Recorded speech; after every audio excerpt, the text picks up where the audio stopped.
Assalamualaikum warahmatullahi wabarakatuh. First of all, let's thank to Allah and all the friends to Him the best creator that the universe has given us, so we can meet until blessing in this place. Secondly, my salawat and salam to our Prophet Muhammad SAW, who has bring us from the stupid era into the amazing era that we live in today.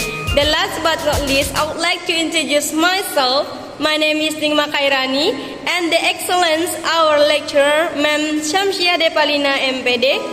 And in this equation, I would like to explain how to teach the SQ3R Method for the students. And thanks for your attention. Let's check it out. Okay, everyone.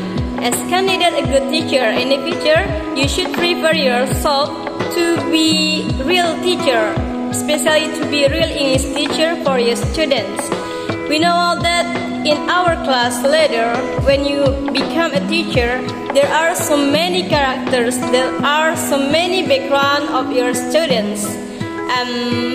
You will be here by your students that read books, or even that it is fiction or non-fiction. There will be not interesting too much, and part of them feel boring, and the others response by your students. But in this equation, I would like to sharing for you. I would like to teach you how this method applicate in our class later as we become a good teacher in the future. It's called the method SQ3R. This technique is really fun with your student, and as I said before, that this technique is really fun with your students that come from the different background, the different characters.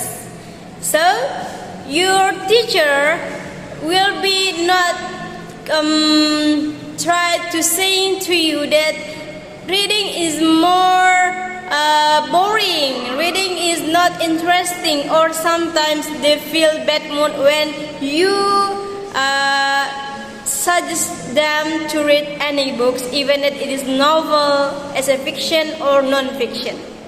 So the method or technique SQ3R is the technique that finding these ideas and supporting to make your brain, to make your mind more permanent by the 5-step activity. It is survey, question, read, recite, and review. Number 1, survey. Survey is before you going to read any books or novels, you try to read the title and what kind of that book, even that it is fiction or non-fiction. And then question. Question is, before you read this book, what things come to your mind, what things or question that come to your mind by the read the title.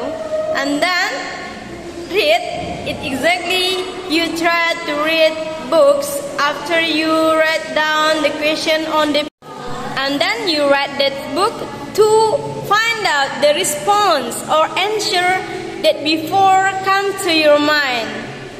And that is recite. So what about the recite? Recite, sometimes you can't find all of the answer, all of the response about your question before read any books that will be clear. So you need to recite and you need to read more, not all the time, not once time, but you need so many time for one book. For example, when you read this book, you look for the title, you no need one time to finish this book, but you try to recite, but you try to repeat again, and one again. And the last but not least, it's about review. How about the review? Review, it means that even that you have read all the books, finished, and the last one is about review. It means that refine your mentality, organization to build your memory. So it means that if you can answer your question before after you read all the book. After you read it, you can't find the best responses. You try to go back over and read once more time. So it means that you focus on the keyword, you focus on the bold or phrase, or sometimes on book such as underline and italic. It means that. So the last but not least, this method is same with skimming and scanning, but you should try to make your students comfortable, and you should try to brief your students that read any books is more enjoy than they have think before.